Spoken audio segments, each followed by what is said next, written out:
Lios Enchim Anyavu. Greetings, everyone. May the Creator bless you all. And welcome to my podcast, the Good to E Medicine Podcast. I'll be your host, Pete Rodriguez. All my native people stand up.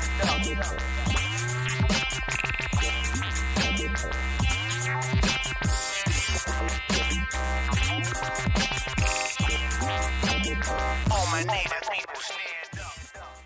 All right, welcome to the podcast. This is going to be a recap of Reservation Dogs, episode number 5.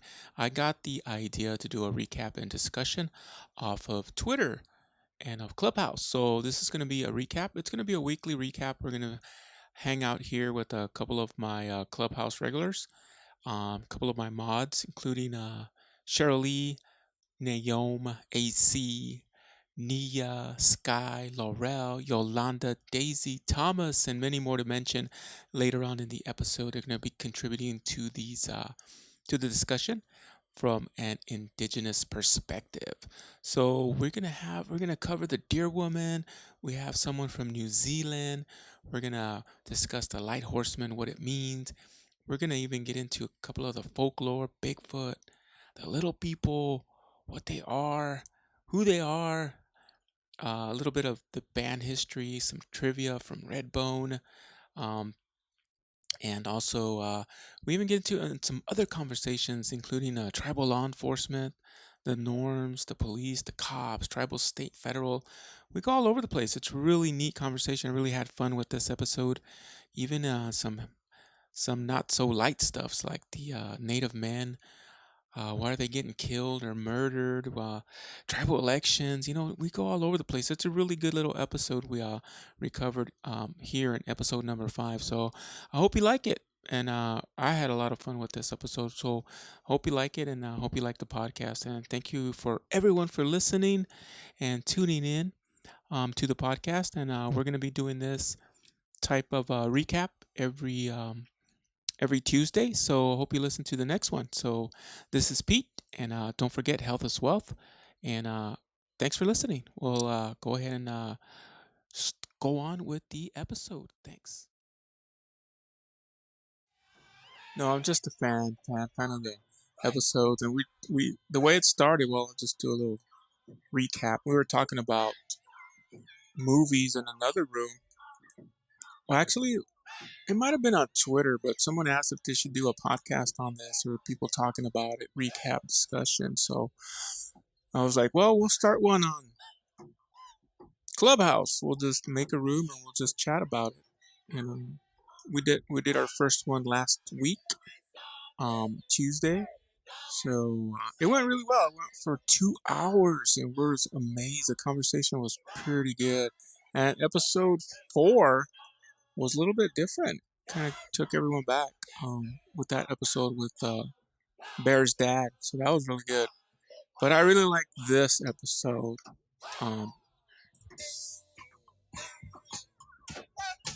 It was called Come and Get Your Love, episode 5. So we're just going to chit-chat about this. I won't play music throughout the whole thing. I have like samples and stuff. I'm a little bit tired, so if I sound a little flat, sorry. I'm gonna try to live. I should have got my Red Bull and Diet Pepsi, my signature drink, but nah, I didn't. Hey, there's Daisee. She changed her profile pic. That's cool. I was gonna change mine too. I know Mark did, but maybe I still have time. Maybe I will. Yeah, welcome to the Reservation Dogs season 1, episode 5. Everyone, we're just gonna chat today about the episode and Reservation Dogs. The episode 5 came out yesterday on Hulu FX. I think it's called FX. It's just gonna be popcorn. We're just gonna come. If you want to come up on the stage, just raise your hand. There's Nia. We'll invite people up here. And we're just gonna chit chat on episode 5. I'm gonna find a good pick to PTR, and I guess I can go first. This episode was called. Let me turn off the music right now, real quick. Boom. This episode was called. I loved it. It was called Come and Get Your Love. I when I first saw the title, heard the title, saw the title, I was like, this is going to be has to do something with Redbone, the band, the music, the song. And I was right. But I really love the ending. I love the beginning. The way, what's his name? The police officer's name? Big. He named his car Redbone. Redbone 1, and he's getting a new car. He's going to call him Redbone 2. So, and plus it's one of my favorite songs, and he called it this is an old snagging song. I don't know if you guys caught that, but it was cool. But the opening scene, what did you guys think of that? Neyom, Acee, anybody in the audience? With that lady, there's always like a little bit of folklore. That's what they called her. They always, there's always, they had the owl in episode 3 with Brownie, was it Uncle Brownie? Anyways, and now they have another little folklore little thing with the deer lady with the hoof feet. So that was kind of cool. A little bit of folklore. Deerwoman is not folklore. It's not? Deerwoman is real. It's real. Deerwoman is real. Oh my gosh. So in your culture, Neyom, oh, you know what? Can you guys hear me okay? Yeah. Okay, because I left my, I'm getting a poor connection. I forgot I left my Wi-Fi at work, so I'm working off my regular Wi-Fi here at home, and it's not that strong. You're good. You're good. Okay, because I keep getting that red bar, but we'll continue. So, it's real. So, tell us about that, if you don't mind, Neyom, in your culture. Well. Or Acee or anyone. That's all I can really tell you. It's real, and that's all I can tell you, because I'm not going to be giving away all those stuff. But I was kind of shocked to see the Deerwoman make an appearance. But it's not the first time I saw Deerwoman make an appearance in film. So, but it was funny, and I liked it, and I really enjoyed seeing Kiowa Gordon. Okay. In that opening. So that's the first time I've heard of Deerwoman. Actually, that name. Usually in our culture, or even in the Mexican or Hispanic, if you see like a person or something appear with a hoof or hooves, feet, that means evil, or something that's evil, or like have to do with something evil, or the devil, or something like that, like a goat feet. So turn off this thing. That's what I got that is, but I've never heard of Deerwoman before till this episode 5. What about you, Acee? Yeah, I had actually never heard of Deerwoman before either. I haven't looked into the story, but I do know that it is based on some traditions of some of the tribes in Oklahoma and even in other areas. She is on a mission, and I think the episode told her story well in terms of what she was doing, what she was not doing. So that part of it I liked. But other than that, this is my first encounter with Deerwoman and her story. Right. I'm glad I'm not the only one. So I know towards the end of the show, what does she do? She kills bad men, but I'm not going to kill you. She told Big, because you're going to be good, or you're going to be a good man. But I was like, whoa, okay. I like Deerwoman. She's pretty cool. But yeah, it's the first time I heard it. So I liked it. It was awesome. Yeah, I thought it was really badass, the opening scene, the way that you're like a little bit afraid for her at first. You're just like, oh shit, what's going to happen? And then she pulls out that thing. You're like afraid for the dude in the car by that point. It all just like switches. I thought that was cool. But then also like the other scene with her, I don't know if you guys want to get into that yet. The other scene, you know what I mean? Yeah, we're just, are you talking about the scene where, what was it? In the convenience store, right, where they're getting held up, and yeah, and then that I was kind of on edge, like thinking, is something going to happen to, because that was big when he was a kid, right? Yeah, this episode Yes. was kind of the reason he got Around into law him. enforcement. Yeah.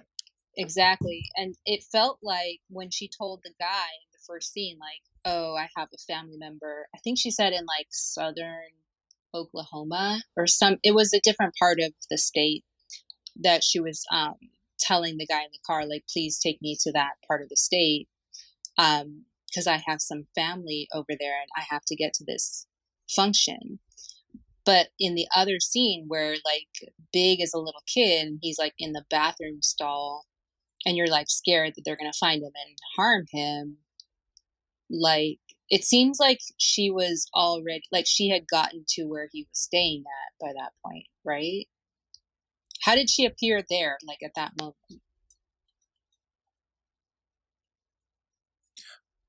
In the convenience store, she was just in the store on that scene, right? Neyom, Acee? Yeah, she was just in the store, and I like that they portrayed her as a protector.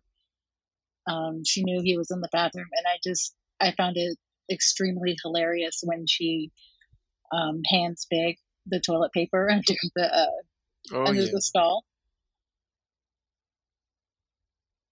Yeah, so my interpretation of her appearing is that, like, and it kind of comes out at the end, that she's sort of like assigned to protect him in his life. It feels like the connect, because she says it like she knew his grandmother, and there's like this connection, and she like wants to make sure he's not um deviant, like he's not straying or like becoming one of these bad guys that she has to go after. So it felt like she appeared in the bathroom scene, like because she knew he was in danger. And it almost felt like she was, yeah, like saving him. Like she knew where he would be at that moment, that he was going to be in danger. Sorry. Yes, yes, by all means, popcorn, just go ahead. Well, I looked it up because I wasn't familiar with it, and according to these native sites, and I put together several different ones, that she's a shape-shifting individual that helped women conceive. And so I tracked back to the first scene was him looking at her getting into a car, and then it was later on, I think, that she appeared in the store, right? And he went to the bathroom. And so it makes sense that you're tying in that with her concern for him, because maybe she helped either the grandmother or the mother conceive. So it would make sense that she might be following and have a vested interest in him. Usually she's considered some kind of benign spirit thing until she encounters a promiscuous man, and then she kills him. It's over. Yeah, you're right, because when they were at the burial scene, when Big's, he's small, he said something about her mom, or was it her grandma? He said something, I've known her, I know her, or something. I can't remember. I watched the episode yesterday. It was Yeah, kind he of late. definitely said, I knew your grandma. Yeah. He definitely said that. So, yeah, Laurel, definitely. I remember that. He's not, I knew your grandma or something like that. Dear lady. Interesting, interesting. Scary, but interesting. So, what do you think about Wes Studi as I that was surprised. That was kind of cool. I like seeing him. As the I think it was a cousin, right? Of Big in town, chilling on the bench. What do you think of his character in this episode? I thought it was really good. It was funny. I loved him. Yeah, I personally love him. Yeah, he's great. Yeah, I loved him, especially when they were doing the chase in the truck. But I'll wait till we get there. Yeah, we're just jumping around. I mean, we could talk about that part, or I just take little notes here and there, but yeah, it was I like the ride along. And another thing that kind of was surprised me, they didn't really show any of the main characters. Maybe just a little tiny little, like a flashback. But mostly it was all Big, Cheese, and a couple of the other characters. It was kind of refreshing, kind of new. I liked it. So it was kind of cool. I liked it. I I'm always I surprised, found that pleasantly interesting surprised. too, because usually in half-hour sitcom, all of the characters are established, and we're still getting introduced to new people at this point.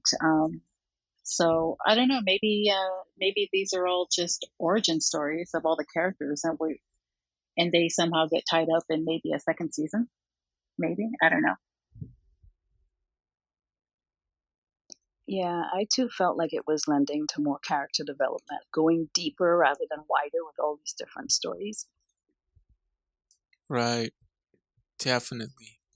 But Wes I Studi thought it was was cute, like that they have Cheese, the little boy, like connecting with Big.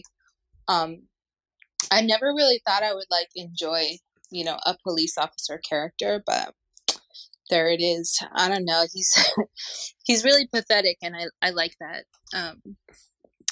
Yeah, I feel like there was something else about that. Oh yeah, I was gonna say I didn't know about this. What did they call him? Light Horseman. Um, I had just looked that up. That like apparently that is like some tribes have police officers called light horsemen. Creek Nation, their police department is referred to as Light Horsemen, and that goes all the way back to the early history of the tribe when they were. I can't remember what year it was, but that's what they and the council originally named them, is Light Horsemen. So that's a real thing. Thank you, Neil. That's why she's one of our moderators. Are you from, I know you're in Oklahoma, but, I'm in Los Angeles, but I grew up right. in Oklahoma. Okay. Perfect. I want to welcome, Oh, go ahead. but I did want to make mention of the profanity in this episode. And I heard you say earlier that you didn't hear any, you hardly heard any. I was actually tracking it. So at least up into 8 minutes, there is quite a bit of profanity, more than I've ever heard in any of the other episodes. And I don't know if the other episodes have as much profanity as this particular episode does, but I like it because it is true to how people communicate. And that particular, where the episode is set, that is how the people communicate. They just use a lot of profanity. So I thought that was interesting and funny. Gosh. Tracy, he was doing a piece on that. He said to count episode 3, how many F words, F bombs they drop, but I didn't count. He says there's a lot, but I don't know. I gotta watch it again. Episode 5, this episode. Like I said, I had a really busy week. It's only Tuesday, but it's like, oh my gosh, all these deadlines and stuff. So I gotta watch it again, definitely. But I know I want to welcome. Let's see, Sky, Daisee. So what'd you think about the episode 5? Let me play my soundbite. Come and get your love episode with Big and Cheese and Wes Studi. His name was Bucky, I believe.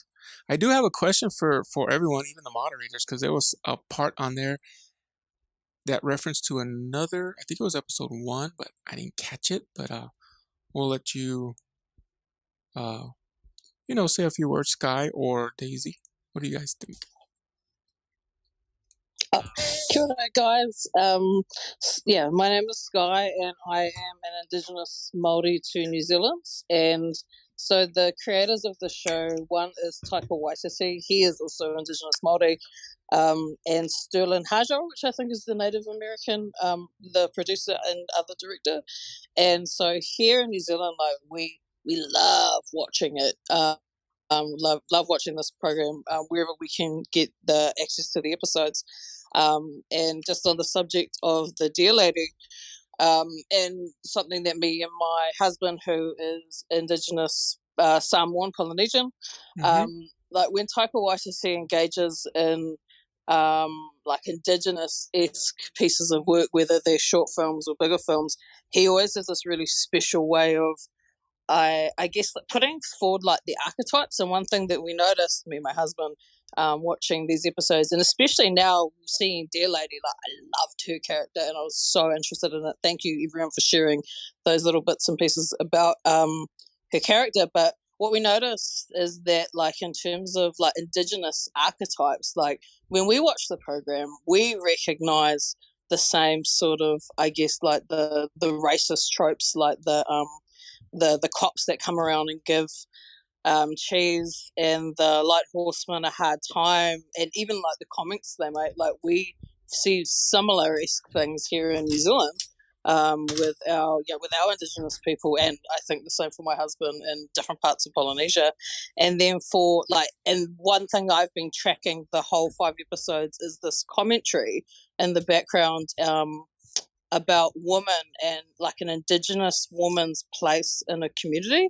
And I think someone mentioned before about how we're still getting new characters as opposed to like the first 2 episodes sort of setting the scene, and we've got those characters like for the whole series. Like we're still getting new ones, and I think it's only a theory that Taika and Sterling are doing that because what they're really wanting to show everyone is like in an Indigenous community, like we're not all so different from each other, but like, you know, you've got a crazy uncle who lives down the road who does some out of it stuff sometimes that you don't really understand. The place of woman, so like you see the main character's mum and just her sort of struggling to, you know, be a single mum and then date, and then she comes across that dude with the Confederate flag tattooed on his arm, and then just his ignorance when he's talking to her, and she sort of rolls her eyes and goes away. And then you know, and even with the Deer Lady, like she represents, like I know, like my own family, we have strong feminine matriarchs who, you know, like they not only look out for us, but they also protect us. I'm not going to say they've murdered anyone, not that I know of, pre-colonization, post-colonization, but like it's one of the things that we love watching is just him, or both the creative directors bring the archetypes that we live with every day to life in such a succinct manner for, I guess, everyone to consume. I'm not too sure what everyone else thinks, but I would love to hear it. Thank you for the time being up here on stage, and I'm finished speaking. Thank you, Sky. Hi, Daisy. Hi, Nia. Sugoi Swagwag. Hi, everyone. It's Daisy calling in from Ho-Chunk and Potawatomi lands in Chicago. Yeah, I've been just kind of listening to you all, and I just watched this last episode for the second time right before this room. I haven't made it to past rooms, but I really enjoyed this one. I really enjoyed. I think like all the episodes till now certainly has portrayed a lot of like contemporary culture in our communities, which I also think is often missing in mainstream film and TV. But bringing that cultural aspect to it in a way that wasn't fetishized or romanticized, but also like really uplifting the power of our women and the role of our women, I really enjoyed that. And yeah, I don't know. I really enjoyed this episode a lot, and I think one of the points around like profanity. I mean, I also think that's like a big part of our contemporary culture, and so just seeing like the mix of culture and you know, ancestrally and also like a contemporary form. I thought it was brought together very beautifully. So yeah, thanks for holding this space. Cool. Thanks, Daisy.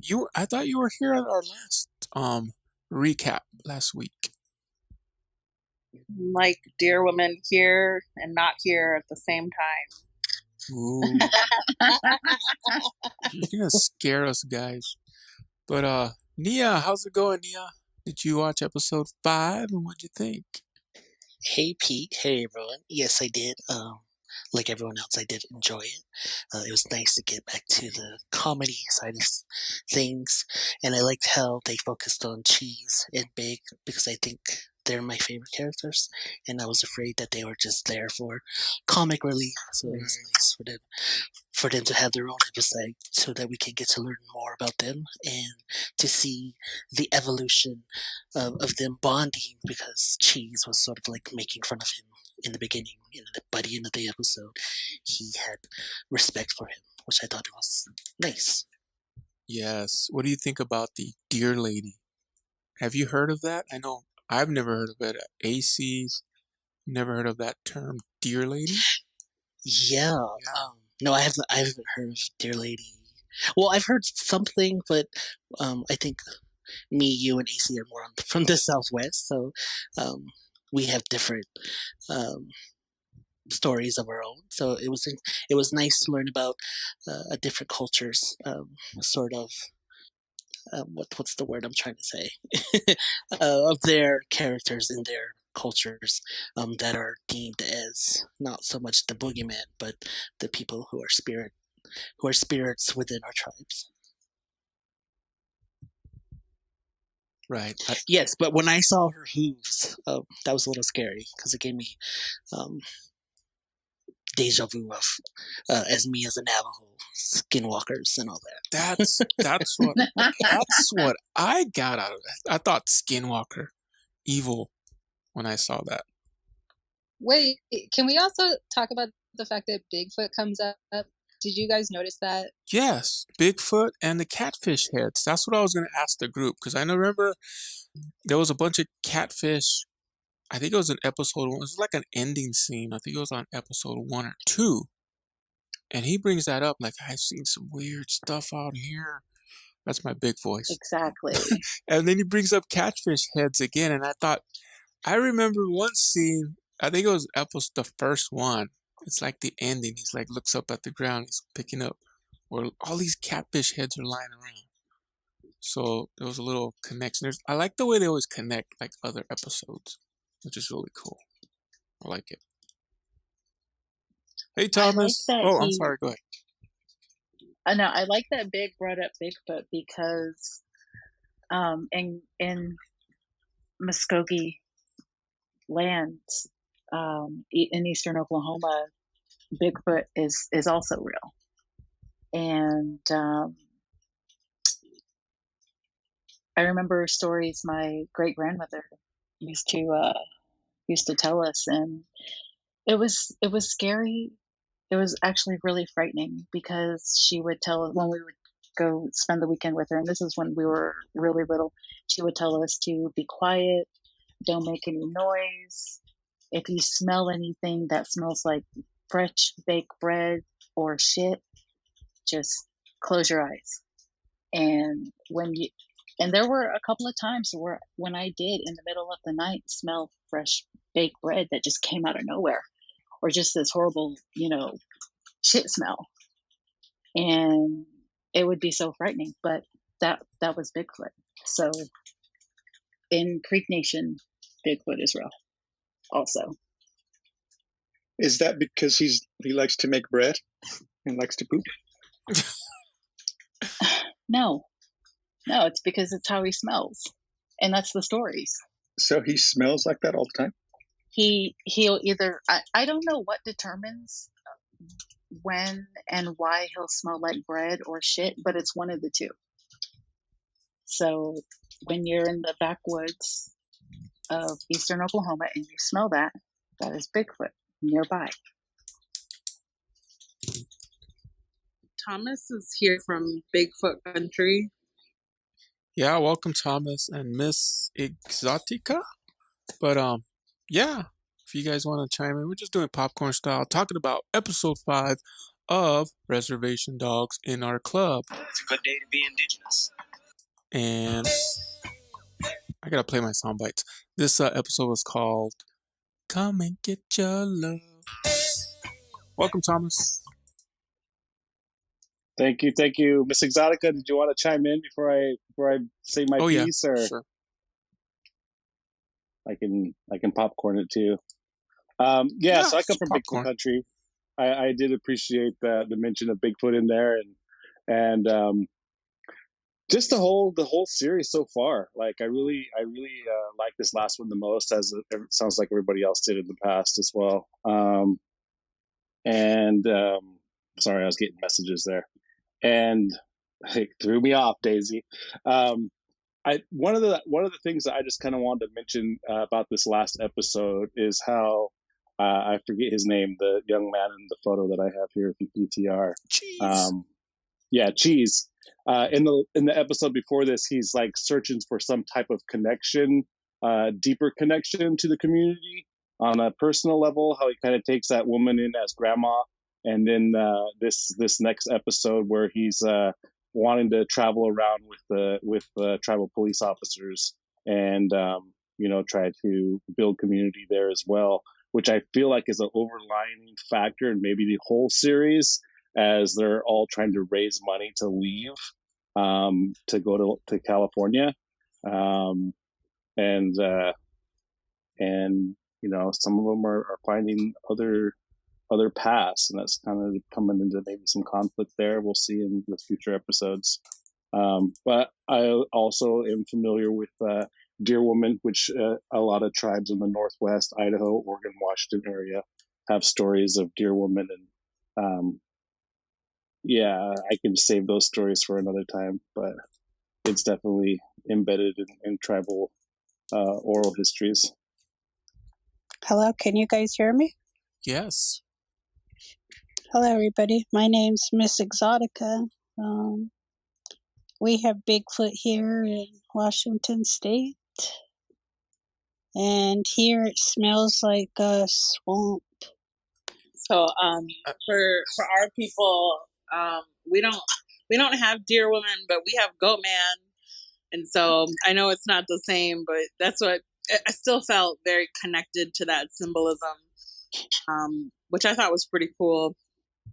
Closest we have is a chupacabra. I'm like right by the Mexican border in Arizona. And that means goat sucker. But I was gonna ask what was it gonna I forgot. Let me see. Let me go back on my little notes here. The copper sculptures. Is that another, I don't know, like I don't know. Did you remember that scene where Wes Studi's he was making all those little copper sculptures and putting them all over on people's houses and freaking them out, and Big was like, "Stop doing that. You're freaking the whole town out." What'd you think of that whole scene with the little sculptures? The one thing I got from that is that they were little people. Those sculptures were little people, and little people are real in Creek country. So, but also, I think a lot of people in the area, and probably all over Oklahoma and everywhere else, they just, a certain kind of person steals copper to, support themselves, make money for, whatever reason. So I kind of got both sides of why that was being mentioned there. Okay.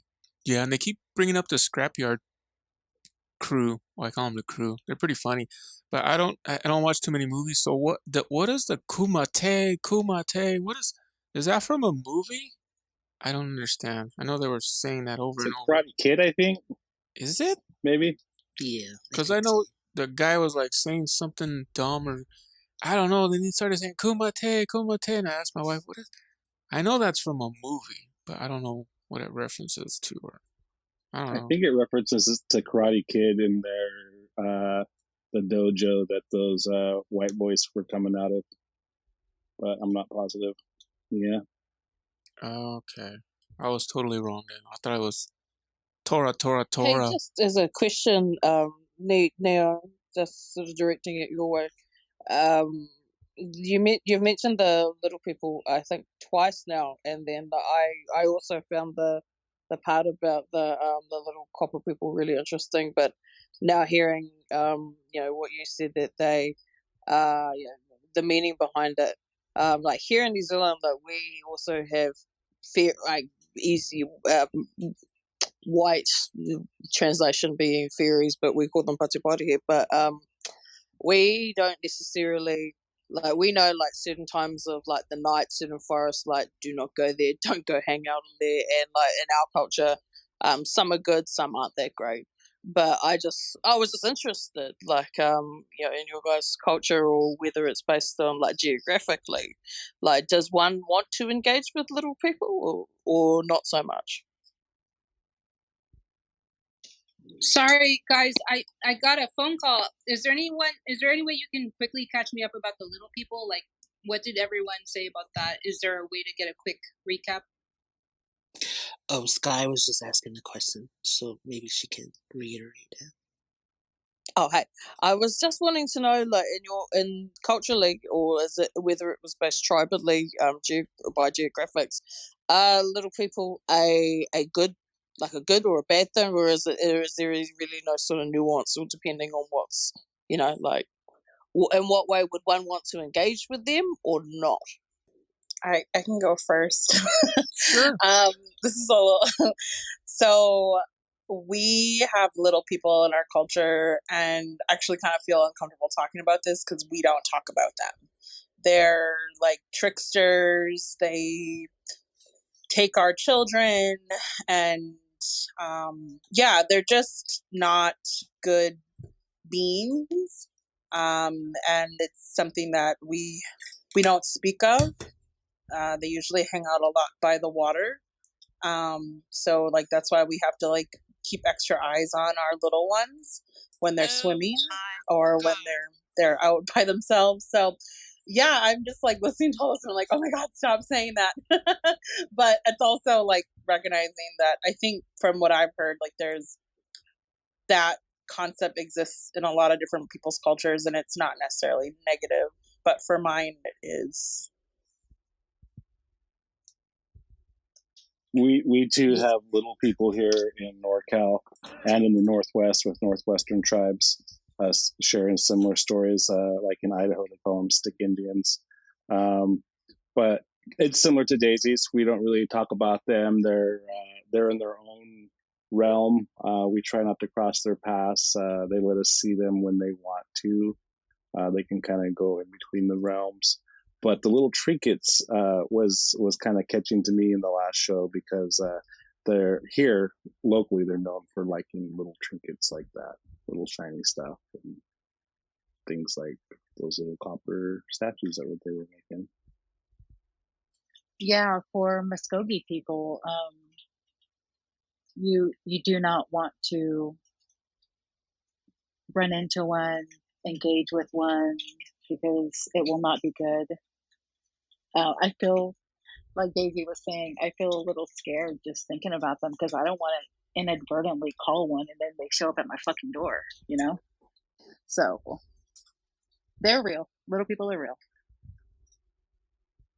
And they can hear you talking about them. So Through Clubhouse? definitely should be talking about them at night. Everybody's gonna have nightmares now. Scared. I turn all my lights on. That's They're funny. gonna come knocking on the windows and shit. I know I said the S word earlier, the S walking word, and I'm not supposed to talk about them either. But it's not dark yet, so I'm good. Oh man. We start our own series, Little People. Just kidding. Well, in our culture, little people are called surem, and we have them in our culture, and they're part of our origin stories. And they're enchanted people. They're not bad in our culture, the Yaqui culture. They're not bad. They're enchanted people. We have our own little people. It's part of our, like I said, origin stories. You hear it in our stories. Actually, I share them with our group here on our tribe. But they're not evil. They're enchanted. And there's a lot of stories about them in Mexico or here in the U.S. But that's kind of interesting contrast. They're not scary. I mean, if you see them, I've heard stories of other elders seeing them, just little people, usually around noon, high noon, if you happen to see them. But they don't do any harm. They're called enchanted people. But that's interesting. All the cultures, native culture, indigenous, have little people. Maybe they're extraterrestrial? Thanks for sharing, guys, and with the greatest of respect, I will let that part of the conversation lie, and we can carry on to something else. Yes, let's carry on.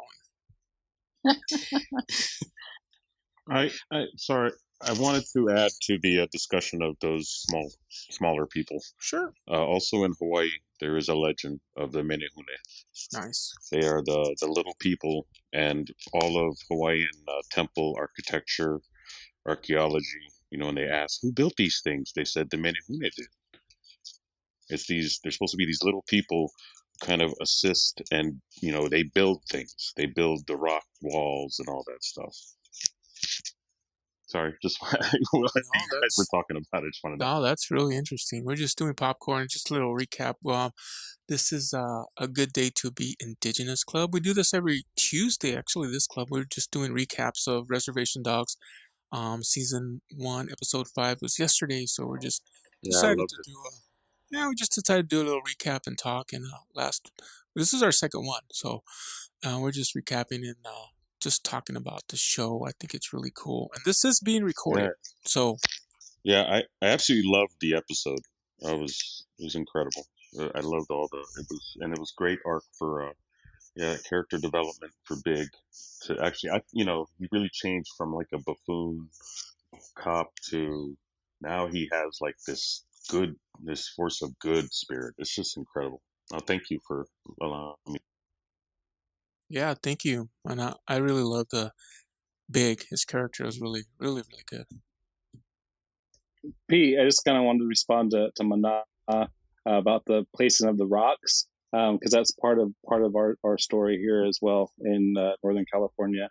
And as you're supposed to be careful and conscious about picking up rocks and moving them around because they were placed there by who we're talking about. Oh yeah. Well, here in Hawaii, they've had problems over the years with people taking rocks. So sometimes tourists would take a piece of a temple or something like that, and they'll take it home with them, and then they would mail them back to Hawaii to say, hey, so something had happened. Usually tragedy. It's really a bad thing to do. But yeah, interesting. Thank you for sharing that. Awesome. So if anyone wants to come up, Sarah, Alex, I see some people in the audience. Nicole, Grace, Heather, Adrian. Lokilani's down there. Everybody changes their pictures. I'm like trying to figure out who's who. And Lokilani changed her old name. Now it's cool. But welcome in. We're just popcorn style talking about play some tunes. I got some little sound bites, so I don't know. Let's have fun. William Knife Man. Sorry, I had to play that. That's like my favorite. And we can talk about the other episodes. Episode 3 with Uncle Brownie. I want that ringtone. Which is so cool. This one? Yep, that would be a ringtone. It's so hilarious. My alarm. And I do invite some of the actors to Clubhouse, but Gary Farmer, I believe he's busy. He's on here. Little Mike, Funny Bone. I know they like one of my tweets, so I tweeted them back and I said, hey, we're going to do a room tomorrow. Come and join us. You can join Clubhouse, but they're probably busy too, so we'll see. We'll get someone on here maybe next time. Sorry, Loke. We were just talking about what they were referring to in the room as the little people, and I brought up the Menehune. I don't know. Could you elaborate? I might have butchered the explanation of what the Menehune mean. I don't know if it was general knowledge for you. Oh yeah, I grew up like about a mile away from this ditch that they built, and it was like a overnight kind of a thing. Very organized, and they wouldn't do the job unless they were all paid the same thing. So in that case, it was they all got a piece of shrimp, and they were commissioned by one of my ancestors. My grandmother's last name is Kualu, and so the chief in these legends, his name was Kualu Nui Pauku Mokumoku, and I'm sorry, his son Ola. My great grandfather carries the name Nui Aola, and he's a descendant of Ola. So this was a chief that hired the Menehune to make that water diversion, so that the water could be carried out towards the west side, because normally that water would just flow, into the river and just continue south. And the Menehune, they were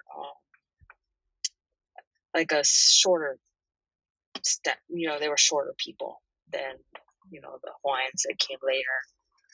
There was multiple waves of migration to Hawaii, and Menehune, they just happen to be smaller. I'm not sure what Mana mentioned, but yeah, Yeah, I was that's all I know. telling him.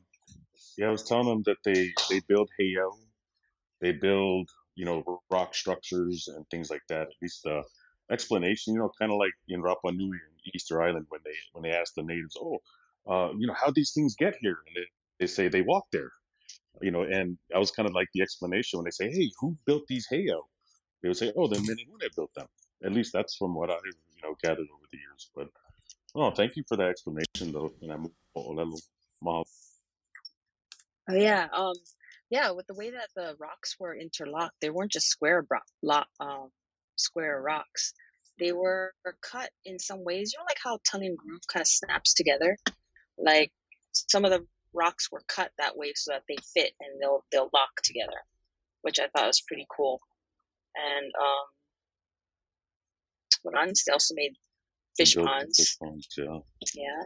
So fish ponds, if you don't know, are like for those that don't know, it's these rock walls that extend outside of the land at the ocean.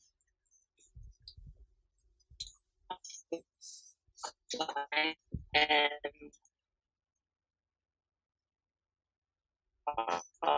it was a means for practice. You're fading out. Is it just me, or are you in the Matrix right now? Yeah, she's Matrix. It's the little people. They're saying they don't like it. They don't like it. They're saying don't do that. We don't talk about them. Jeez. Thanks a lot. We don't talk about them. Yep. Look, yeah, maybe that's my signal.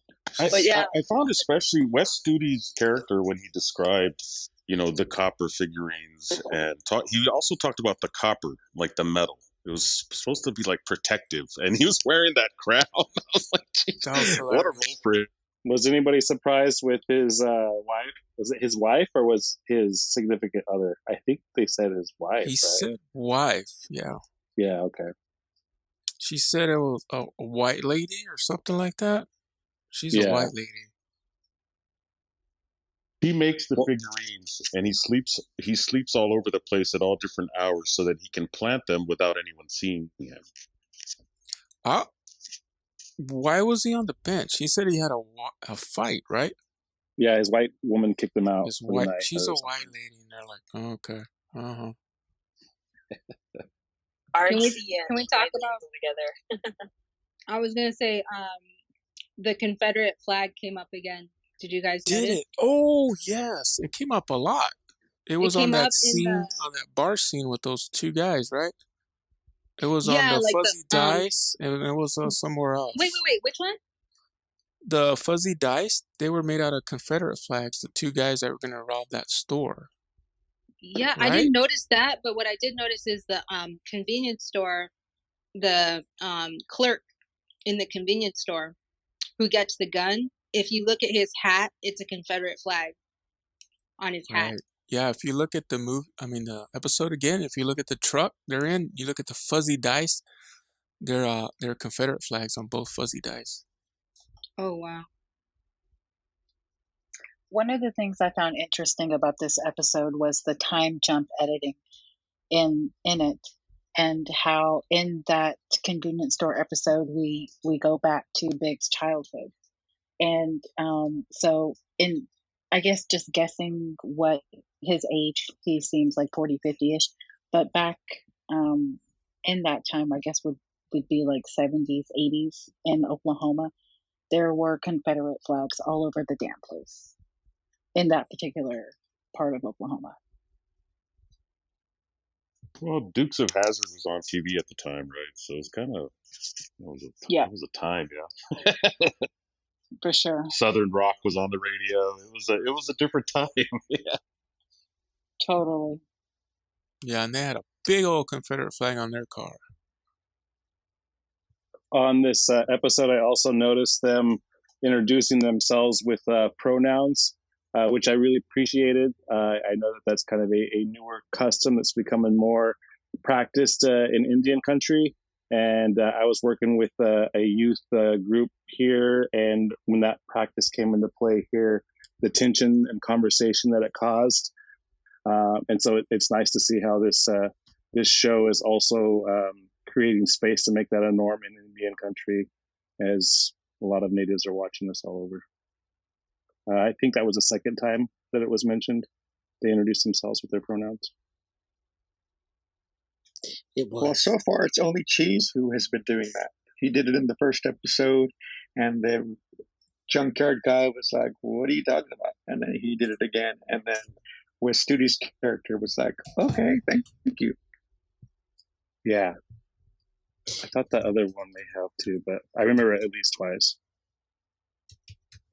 Yeah, the junkyard guy said, "I'm Native American," and that was the end of that scene. What were you gonna say, Nia? Oh, I was just going to say what Studi said. Me too. Yeah. Yeah, I noticed that. There was a lot of good conversation about Willie Jack's character on last Tuesday. So that was cool. I love the way the conversations goes. And Willie Jack is one of my favorite too. I had a question. Shoot. So I know it was brought up earlier about like the different accents, and I think maybe like inconsistency around that. And I know, Neyom, you're from Oklahoma, and this is where it takes place, and so like wondering if you feel like this like adequately represents that region, or where it's coming from. I just think it's interesting because I was doing a little research on the different actors and actresses, and I know two of them are actually Mohawk from Ganawage in the Northeast. One was Deerwoman, and what's her name?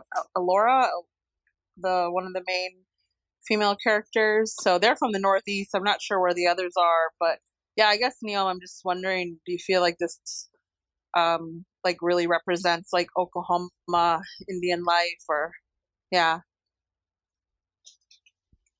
I don't really pick up on the accents too much, and if they sound authentic to the setting of where the episode or the show is taking place. But I feel like the language does. The language really captures the people in all of the profanity and how many times they say "in it." I don't know if other people outside of Oklahoma say "in it," but hearing that, on a major streaming platform, as a part of huge, as a part of Indian slang in Oklahoma, it's pretty huge. But yeah, I heard people talking about the accents, and I don't really notice these actors' accents too much, and if they're off to the to the region or the location of where the show is set, I don't notice it at all. Isn't Shitass like a thing from Oklahoma too? Yes, my dad used to call us shitasses, and in this particular episode, up until about 10 minutes, Big uses shitass at least 3 times. Cause I went and rewatched it and clocked all the profanity. But yeah, shit ass is a thing. I wonder, do other Indian people use that outside of Oklahoma? Nope. No. Actually, that's But the I- Yeah, first time. I've never heard it either. No. And meat pie, I found out what a meat pie was on the last recap. But shit ass, no, it was hilarious, but I've never, first time I've heard it. About you, Thomas. Shit ass.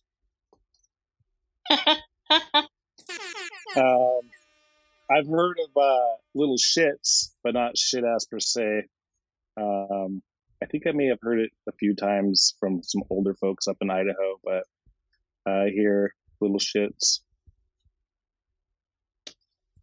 I remember the last time my dad called me a shit ass. I think I came home drunk and I was like throwing up in the sink. And he was like, "You damn shit ass, you're wasting good alcohol." And Oh my god. Oh, what? What is in it? What does it refer to? I haven't heard that. Well, I've heard it in music and stuff, but what is what? It's like in it? it's saying like ending a sentence with right. In Like, did you In hear it? about so and so blah blah blah, and then In say it? right? It's like right. In it? like, isn't it? But like, In yeah, like Neyom was saying, like, right. I use it in a like negative way, like when somebody says something that's like something that everybody knows, you know, like a comment everybody knows. And you're like, oh, in it, like, yeah, dumbass, In of it? course. Shit ass. Yeah, You and should- then or it's like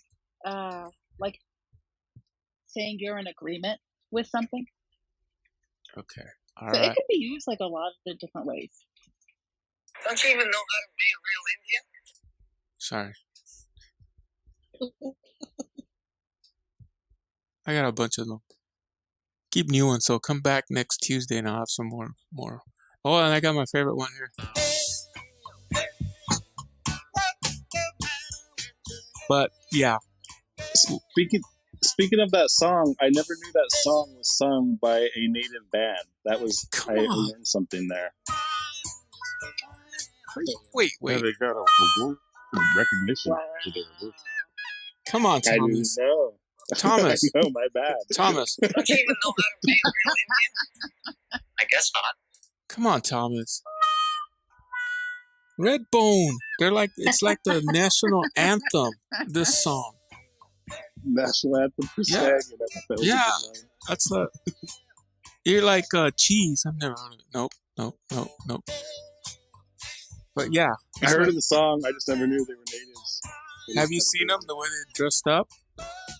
No, I haven't. Oh, you gotta watch some videos, old videos of them on YouTube. Check them out. That's your homework. Speaking of awards, did you guys know that Bucky's character won a Lifetime Achievement Award? Wes? Yes. Yeah, Did not know that. The West Group. for the Oscars. Yep. He's awesome. This song played. Or... No, it was a Lifetime Achievement Award Oh. from the Oscar. But this song plays a lot at the Indian bars in Oklahoma.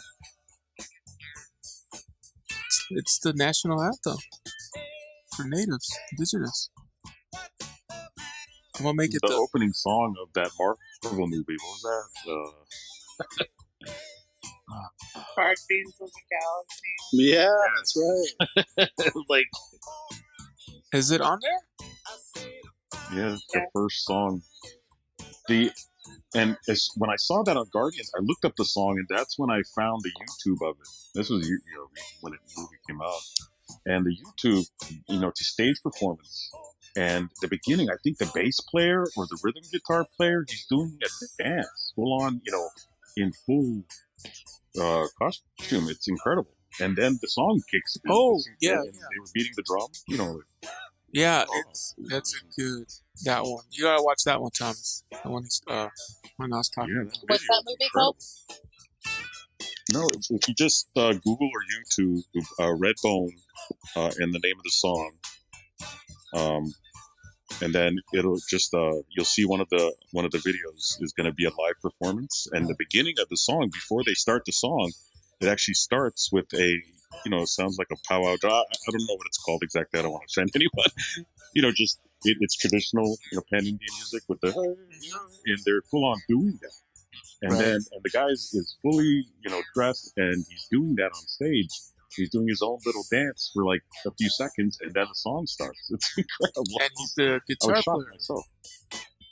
Fun fact: one of the members of Redbone, Wally Vegas, his son, PJ Vegas, is actually an artist who's, I think, on the brinks of signing a record deal in Hollywood. So if anyone didn't know that, check him out. His son is also a very good singer. And I think he's Yaqui, Pete. Cool. And whose son is this? Was it? Lolly Vegas. Vasquez of Redbone. His son is PJ Vegas. Yeah, they claim to be a few different things, which has led people to question if they were being truthful or not. Because they're from California, but they claim various tribes, including Yaqui and the Shoshone. And interesting. They also claim, a Latino identity. Don't you even know how to be a real Indian? Well, our people are mixed, so that makes sense. It's a good day to be Indigenous.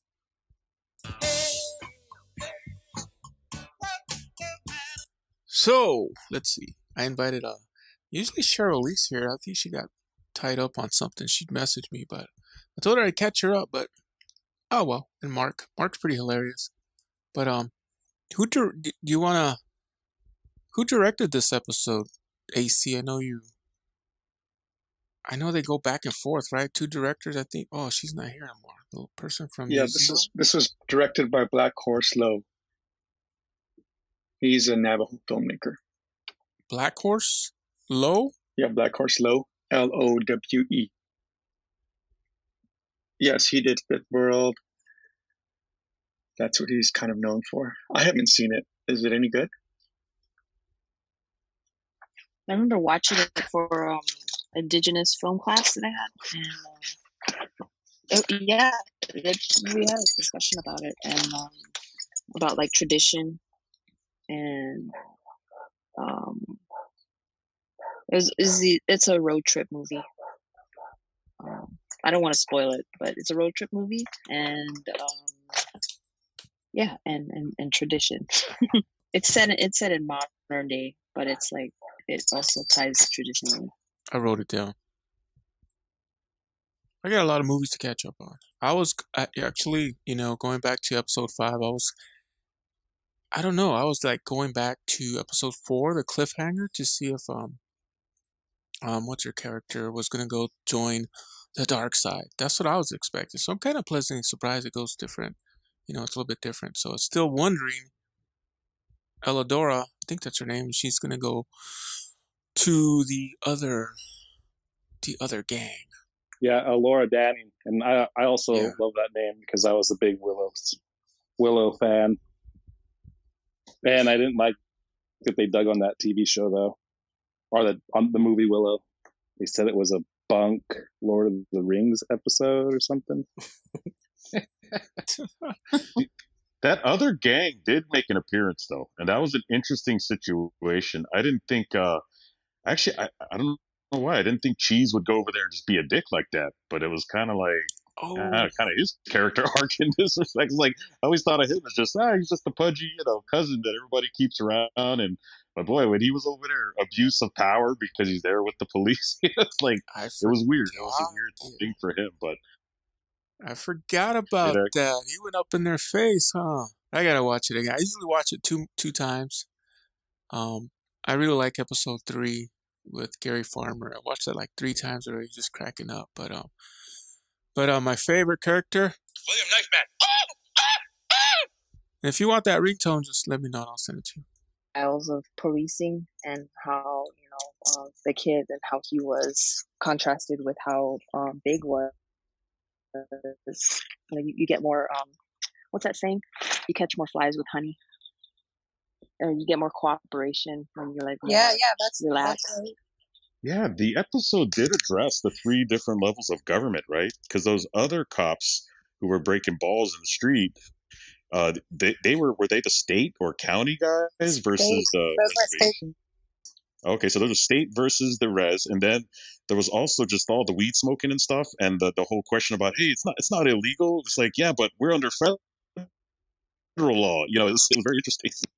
I love that part just because, like, you know, not to be disrespectful to tribal police officers, but like they're just like blazing it up in front of them. And they're like, "What are you gonna do? You're gonna send this to state court so it can get thrown out?"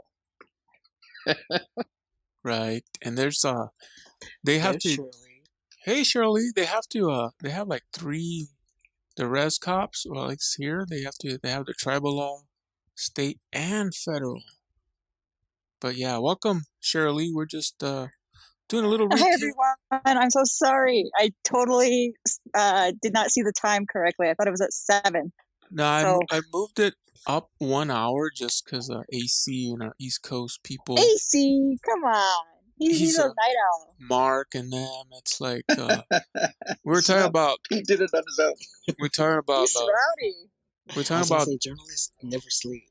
Yeah. Exactly. So we just recap. We talked about the deer lady and some cultures. I've never heard of the deer lady.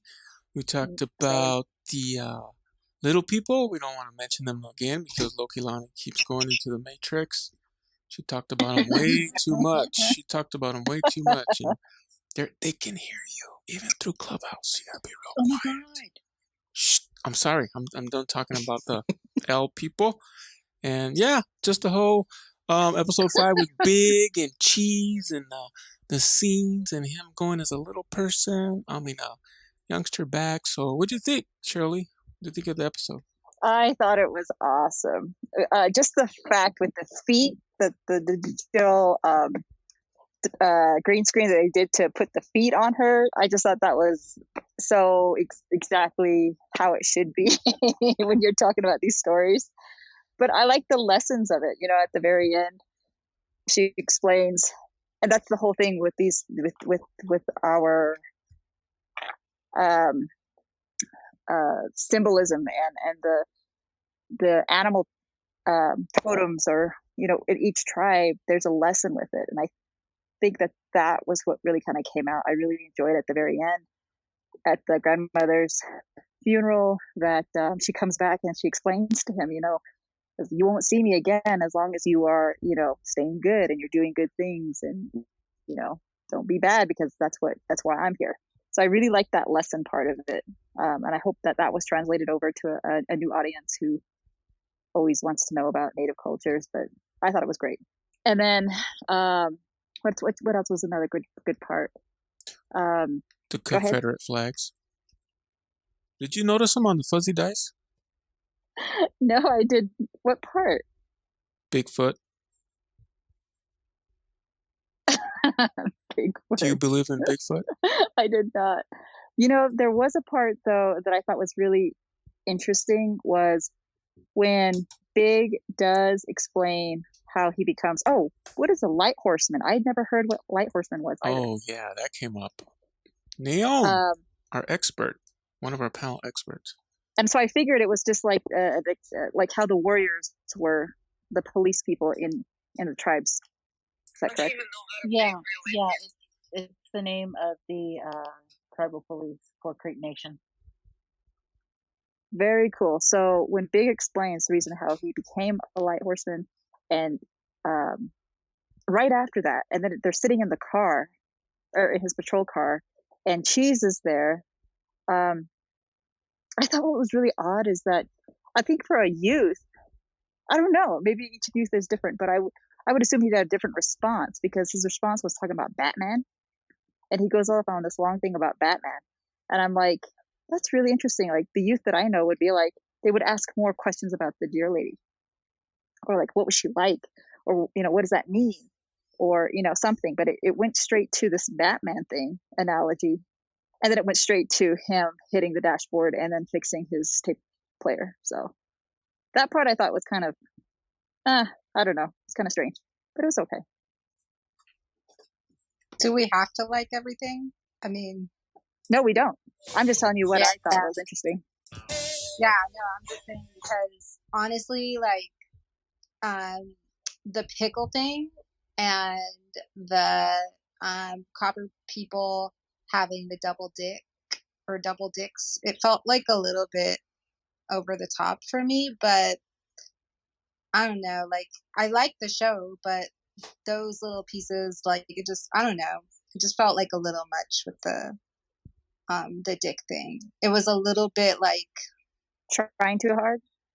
Yeah. Yeah, I can see that. You know who I thought was trying too hard was Wes Studi. I don't know. I'm not a fan of his acting for some reason. I don't know what it is, but I think he tries too hard. Oh my god. I don't know. It kind of throws me when I see him act. Oh, I loved him. I was my cracking god. up. You don't like Wes Studi? I like when he says croissant. I liked it when he scooched over in the seat and made up the whole story about the person running. The guy ran out. He just won a I've been scared award. of him since Last of the Mohicans. That's interesting. Cherylee, about Wes Studi. It's not that interesting. It's just Wes Studi. I like Graham Greene over Wes Studi, actually. My god. So, yeah, we're just chit-chatting. Light Horseman found something out. That's awesome. Meat pie. Didn't know what that was. Found that out. Dear Lady. First time I heard that. That was cool. Wes Studi. Bucky. Yeah, that was cool. And the little copper people.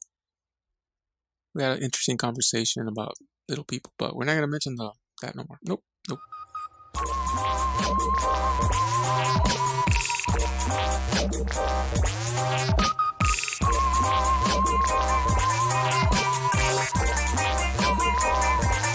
All my native people stand up.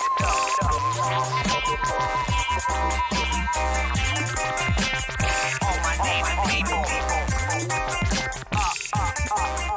Yeah.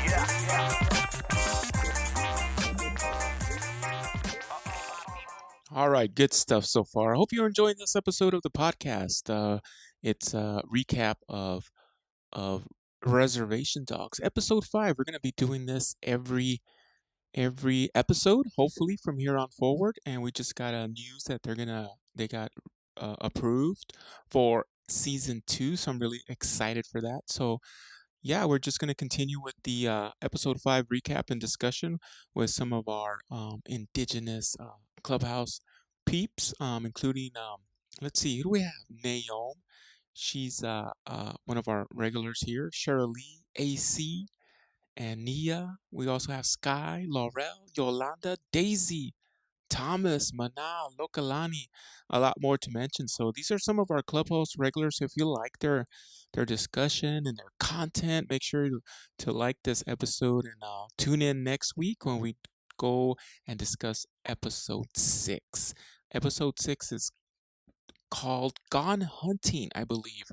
And we'll do a recap. So join us next time. So we're going to go ahead and continue with the discussion of episode 5. So thanks for tuning in, everyone. And the funny part, did you guys catch that? It made me crack up when they were Cheese was with the rival gang outside and he was leaving. He said something about au revoir. Au revoir, as they say in Germany. As they say in Germany. Did you guys catch that? Yeah, I was that like, was awesome. Yeah. it was hilarious. And they were like, go to the other guy. Isn't that French? I don't know. Is it? Did he do that on purpose? I think he did. I don't know. Yeah, that made me crack up, though. Au revoir, as they say in Germany. Oh my gosh. That was so fun. I kind of saw the little copper figures almost like an allegory to native indigenous medicine. You know, hey, it's freaking people out. You know, don't do that. You know, and he has his reasons for it that seemed, you know, spiritual and positive. But yeah, it's freaking people out. Don't do that. You know, it was interesting. Yeah. So I had a question. Has anybody seen a copper figure like that in your community, or like the beaded pickle stuffs, or the penis stuffs from the other one? Because somebody made reference, I forget which character said, it's hard to get noticed these days, and so maybe it's the artist is trying to create something like that. I mean, I think there's a lot of artists who have very particular styles, but personally, I haven't seen any that resemble private parts. No. Right.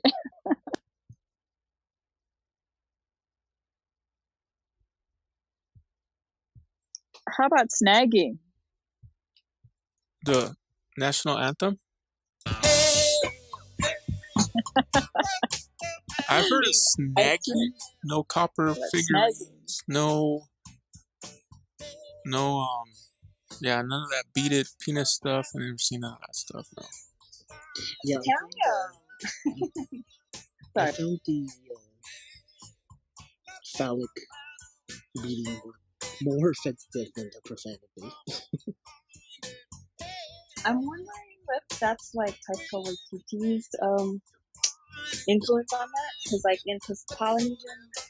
Okay, so I'm talking about when I went to Cook Islands, I lived on an island where like the Maoris came from, and they have this figure of Tangaroa, Kanaloa in Hawaiian, Tangaroa over there, and he's like the ocean god, and it's a very disproportionate figure, but it's a short statue with a big phallus, and it's on the back of, there's Queen Elizabeth on one side of the coin, and you flip it over, and I heard she got really offended when she saw that image with the big phallus, and I'm wondering if it's like his influence, because we see that like in Hawaii, like we have coconut trees are symbols of Ku, very like upright kind of straight kind of things are symbols of, or like what do you call those avatars, as it would be, or like representations of that god.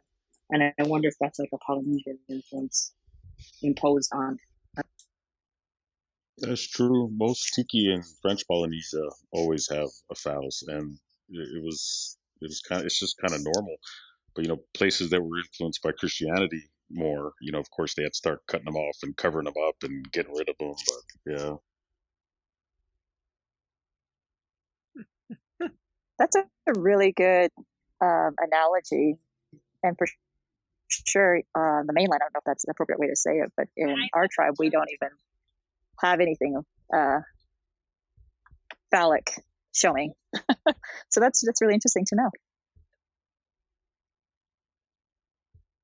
It's interesting though, like churches have the steeples, and those are remnants of like Roman pagan kind of symbols, like the maypole and those kind of things.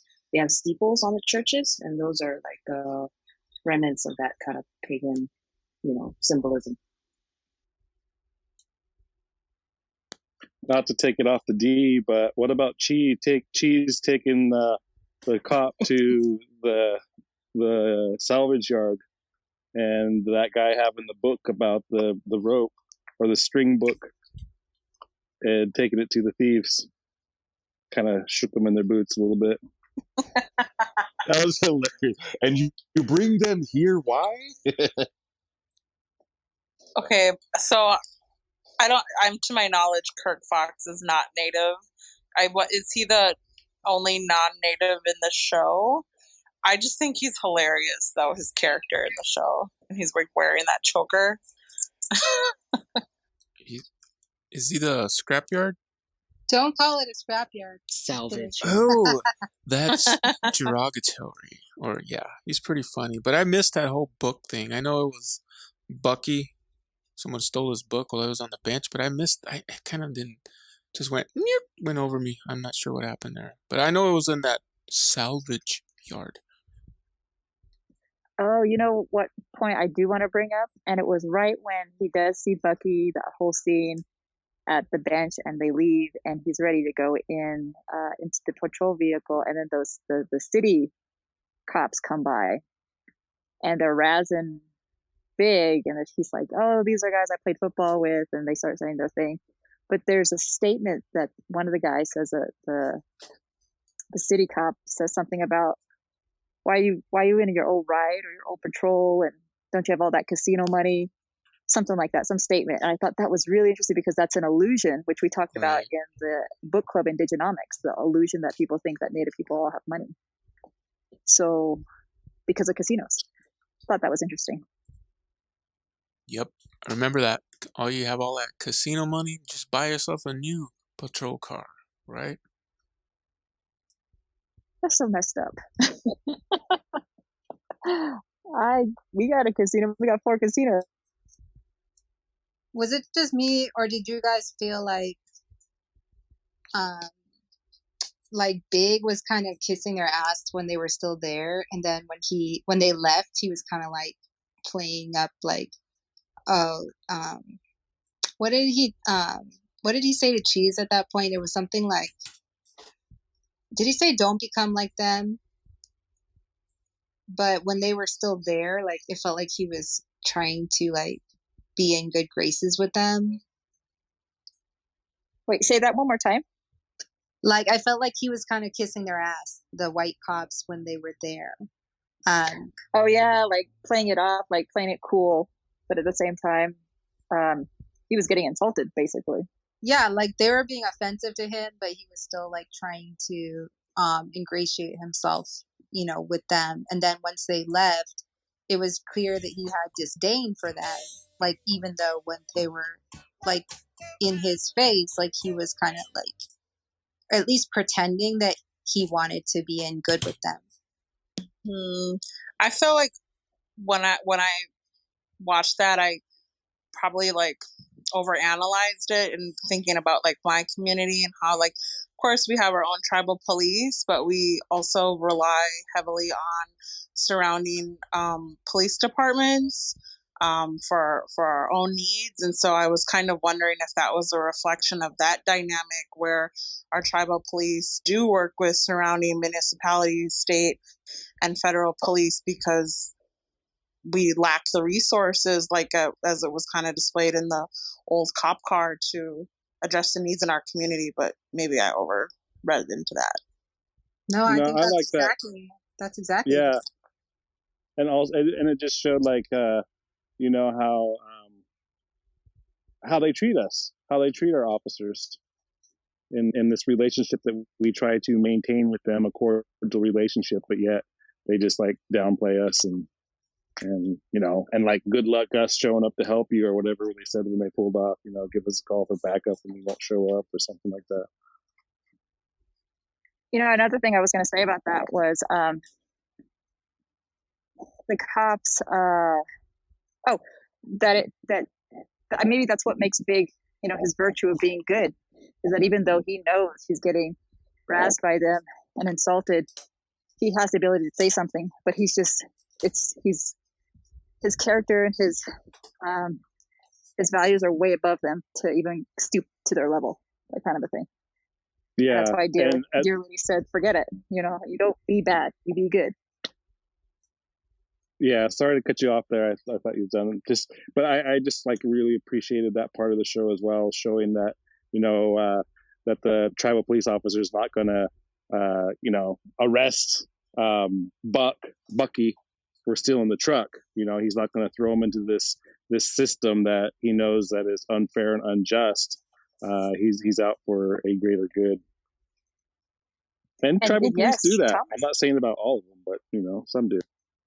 Can someone in the room, anyone who is familiar or who did grow up, on reservation territory, like, can someone tell me why is it, the statistic about Native American men being killed by police at the highest rate in the country? Like, does anyone have like background or an explanation about what's going on there? Like, which police forces are mainly responsible for that? Would that be like local tribal police, or like white federal cops, like off reservations, or like how is that happening? Who's mostly doing it? on my Arapaho side in western Oklahoma, it's town cops that are killing the Native men. Yeah, here on our res here, we have a lot of we actually formed the first tribal police department in California for self-determination, under self-determination, because of the killing of tribal members from we didn't have a police force at the time, from county and state officers. And like, even to this day, we know that we can't really go to the neighboring town and act crazy because that's where all the Indians get killed, right off the reservation over there. So it's mainly non-tribal police officers. That's kind of a huge blanket statement. I can recall a tribal police officer not enrolled here killing a tribal member as well, though. Yeah, and also I don't think that statistic is to just reservations. I mean, 70% of our people live in urban communities, so I don't think that statistic is just to reservations. Yeah, Daisee's right. So that data comes from the Centers for Disease Control and Prevention, and it's nationwide. It's not, they didn't say, oh, we're only going to look at Indian country. It's actually police agencies nationwide. That's where the data comes from. Thanks. Thomas, I'm also from California, so I'm going to reach out to you. That's very interesting. I live in like Marin, so kind of close to Sarah. Anyway, thanks, guys. You're welcome. Thanks for the question. Little known fact, I wanted to be a police officer. I even because tried of out. chips. I even like tried. chips. I even tried out for being a cop twice, and I went through the whole thing: the written exam, physical, psychological, the test, everything, and I didn't make it to the quite top tier. I talked to the proctors, and they said I was just missing by like one person ahead of me got into the academy.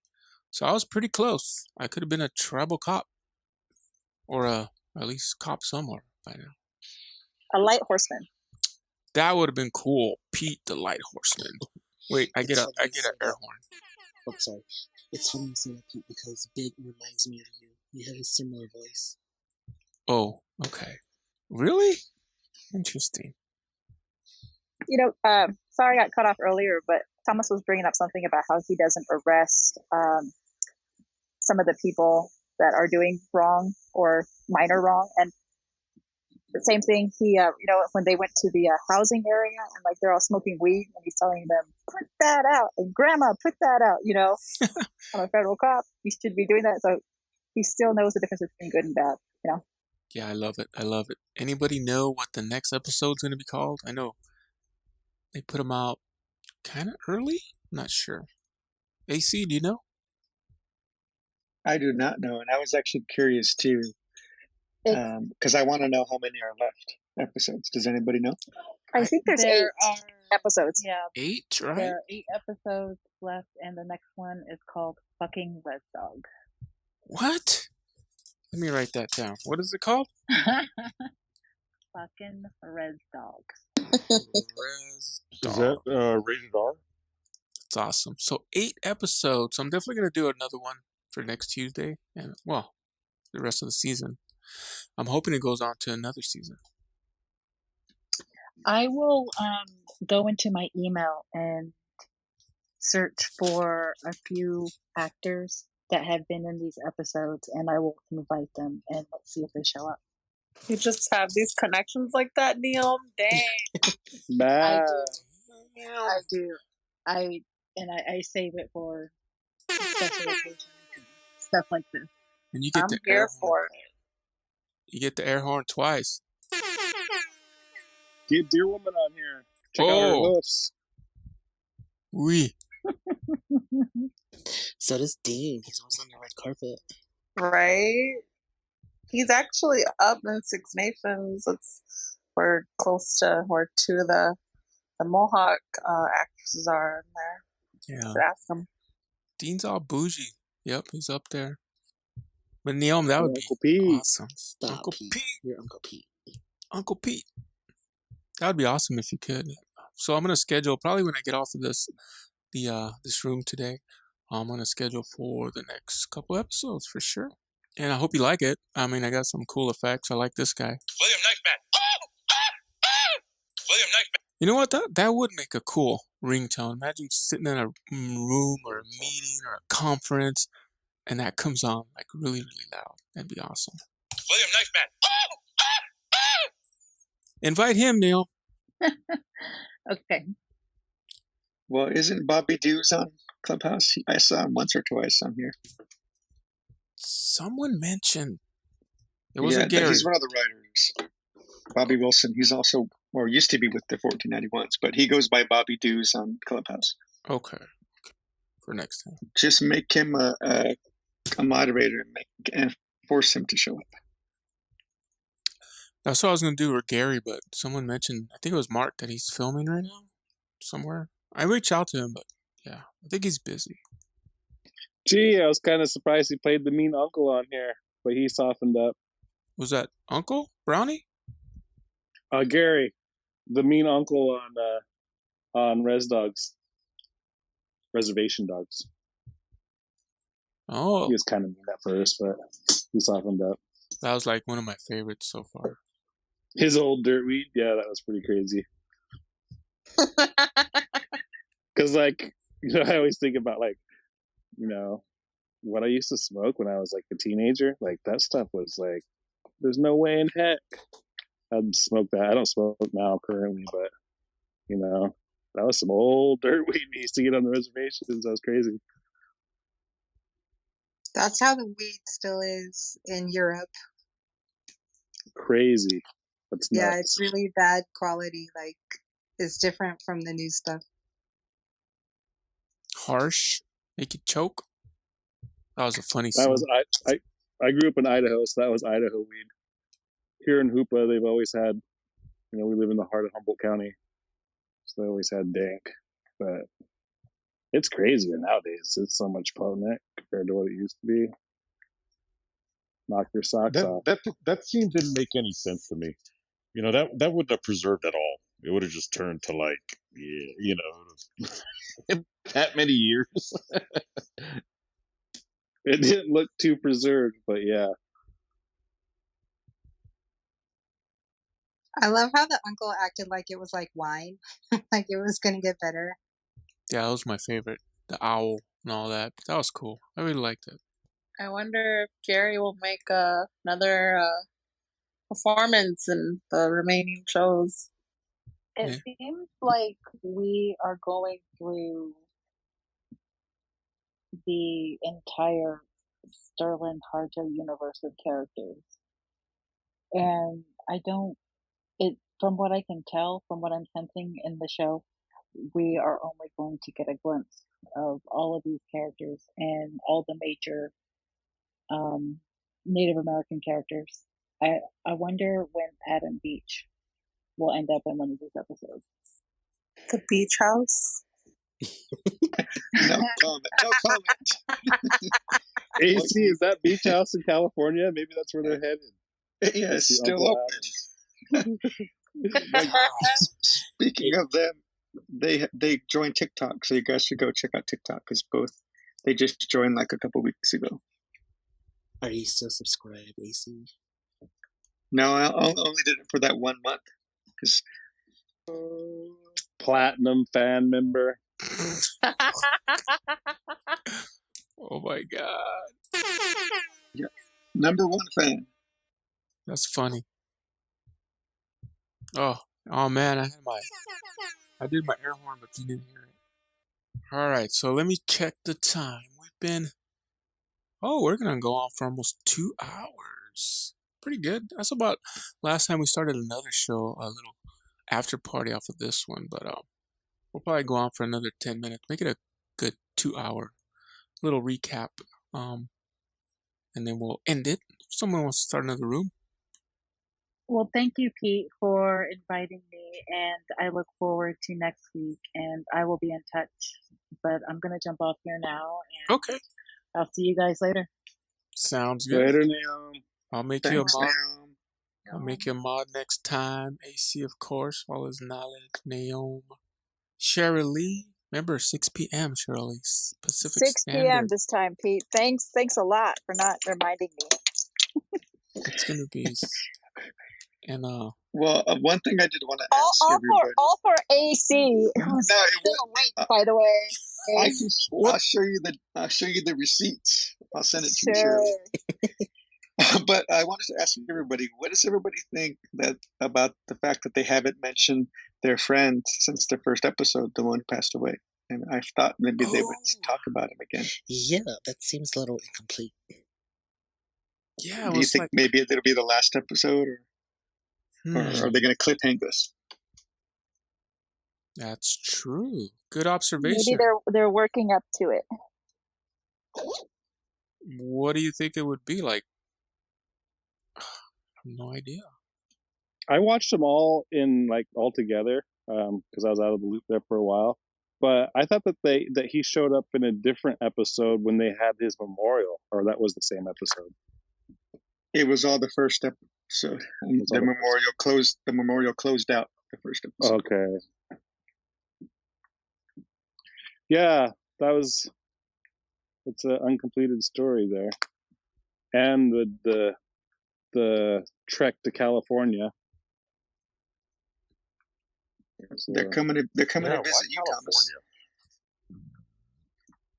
Thomas. California has always been like the favorite spot of Turtle Island.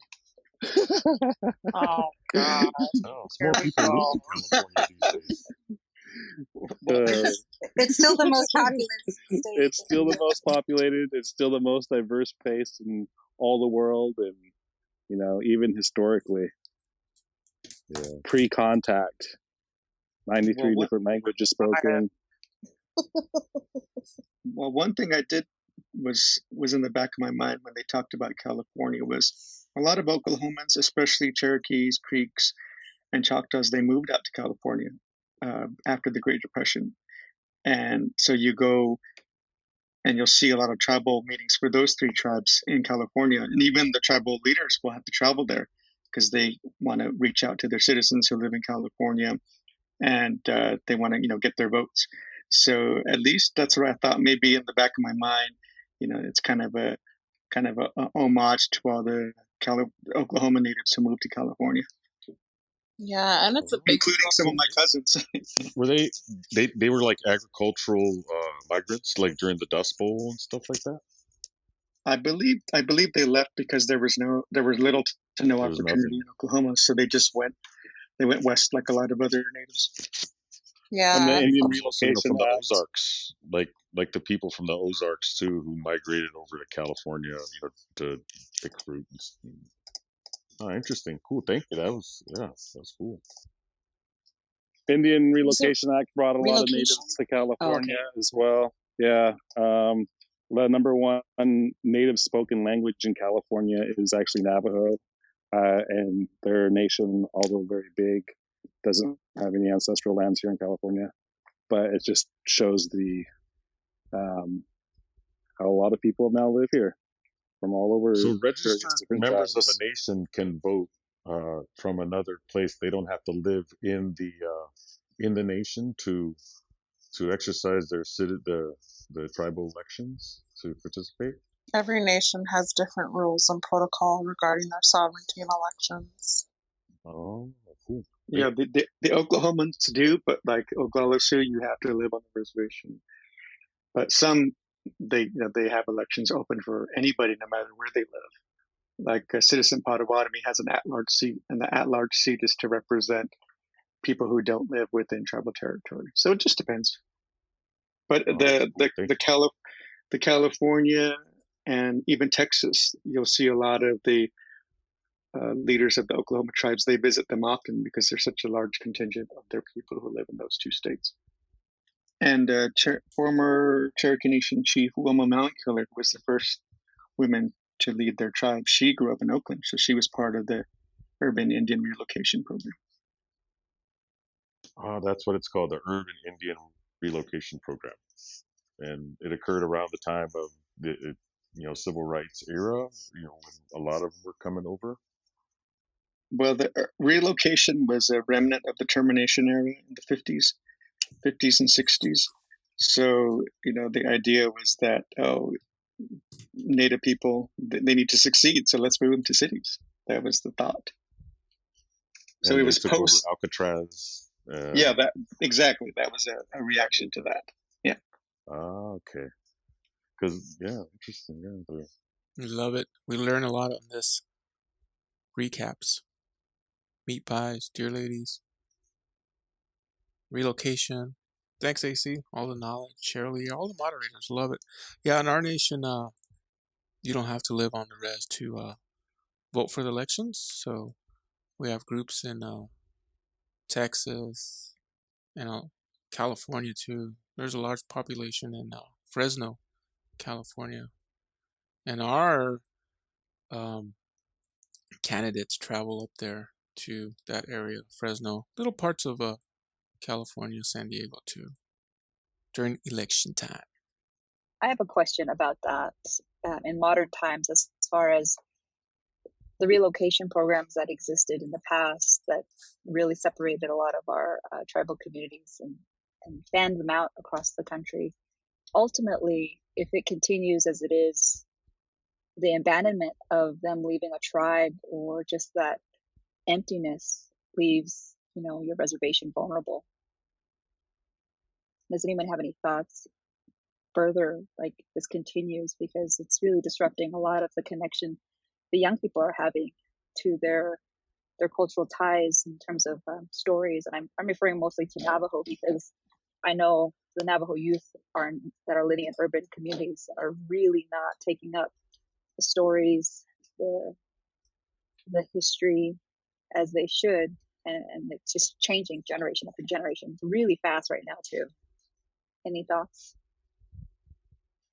I think that was kind of the point as well as for the Indian Relocation Act is to strip members away from their community, that they may affect cultural identity, the continuation of who we are as Native peoples. They take away also like our future teachers, our future doctors. So that was the reasoning for it, I feel. I was going to say, I think it was just another strategic opportunity, colonize, a way to colonize people, and an opportunity to strip people from their land base, right? Because when you disconnect people from their land, then you're in many ways disconnecting them from their culture and their language and their ways of being, and to do that is, I don't really like using the term vulnerable, but it's in a way to attack people, in a way to, I think, also with the attempt to take that land from them. So yeah, it was all part of the plan. Just all this genocide and colonization is just continuing to rebrand itself by the government over and over in different ways and different strategies. It's like each region of the U.S., especially in the mainland. My family live in Utah, and it's very interesting over there. My family's Mormon, and my mother was telling me about, oh no, the Mormon settlers came in and got along great with the Native Americans, and they kind of went hand in hand and cooperated. It was like another Plymouth Rock over there. And you start reading into it, the Mormon Indian Wars. They basically landed into the most fertile part of the valley, and then just slowly pushed them down south until they're completely out. And just south of my mom's town, there's several Indian reservation lands.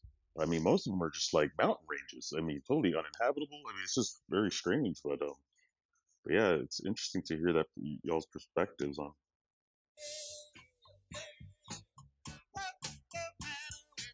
I think we need a little bit of Redbone.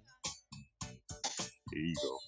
Thomas, you gotta watch that YouTube video. Come on. I will. For sure. He hasn't seen Redbone? He gets one of I these. didn't even know it was a Native band. Dude, What? that's what I'm saying, dude. Don't you even know I'm how to be a cheese. real Indian? Are you a real Indian? Thomas is too young. He's just a babe among us. Yeah, we're when I was telling. I always do the songs when we meet the natives. So is Thomas Cheese? Yes. There you go. Perfect. We're gonna call you Cheese. I told. Do you know what snagging means, Thomas? Oh, please. I do know what snagging Okay. means, but I'm vegan though. I can't be cheese. Oh my god. Oh, jeez. You can be soy cheese or alternative almond milk cheese. Tofu cheese. Yeah, that's your homework. Redbone, videos, YouTube. And you gotta sing it back to us next time too. The acoustic version. I got a question about the deer lady thing. Are they all helpful? It's getting dark though. We gotta. Yeah, sunset over here. Yeah. Oh, that's a thing. Okay. It's dark over here, and I'm a guy, so it's like you guys scared me already. We should do scary stories, but No way. See, now you're starting to freak us out. Hey, yeah, there's no daylight here. You're freaking us out. But Pete, no one will talk. It's pretty dark right now. You guys freak me out. We can't even tell stories. Freak me out with the deer lady stuff and driving over here at Buffalo Park. Talk about deer. Yeah, that's scary. Cherylee, it's Nia. Yeah, but I think for us, like the less you know, the better off you are. No, never mind. Now I'm getting all spooked over here. That's how I was feeling earlier when you were all talking about people we shouldn't be talking about. I had to go burn some medicine and I got all